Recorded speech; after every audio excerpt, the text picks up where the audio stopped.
Experience അങ്ങനെ പറയില്ല. Interview experience വിത്ത് അങ്ങനെ പറയില്ല. ഇന്റർവ്യൂ എക്സ്പീരിയൻസ് ഞാൻ പുള്ളി പേഴ്സണലായിട്ട് കുറെ നല്ല ചോദ്യങ്ങൾ ചോദിക്കും. അതിനകത്ത് തമാശ കലർന്ന അല്ലെങ്കിൽ തമാശയോടെയുള്ള ഉത്തരങ്ങൾ പറയുന്നത് അതല്ലല്ലോ. പുള്ളി നടന്നുള്ള രീതിയിൽ തിരിച്ച് നടന്നു തന്നെയാണ്. പിന്നെ ഈ പറഞ്ഞാൽ തന്നെ എനിക്ക് തോന്നിയിട്ടുള്ളത് മലയാള സിനിമയ്ക്ക് നഷ്ടമാകുന്ന പുള്ളി നല്ലൊരു എഴുത്തുകാരനാണ്. പക്ഷെ എന്തായാലും മടി പിടിച്ച് എഴുതുന്നില്ല. പുള്ളിയുടെ അടുത്തേക്ക് ഒന്ന് 2-2.5 വർഷം മുമ്പ് പറഞ്ഞുള്ള സബ്ജക്ട്സിന്റെ ഇതിവൃത്തം ഞാൻ പറയുന്നില്ല.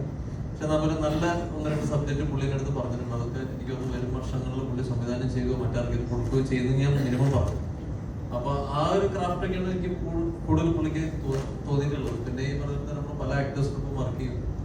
അമിതമായിട്ട് ടെക്സ്റ്റ് എടുക്കാതെ പെട്ടെന്ന് കാര്യങ്ങൾ ഗ്രഹിക്കാൻ, അല്ലെന്നുണ്ടെങ്കിൽ പിന്നെ പറഞ്ഞ പോലെ തന്നെ ലെജൻഡറി ഒരാളുടെ മകനാണല്ലോ. അപ്പൊ ആ ഒരു ക്വാളിറ്റി പുള്ളിക്കുണ്ട് എന്ന് ഞാൻ വിശ്വസിക്കുന്നു.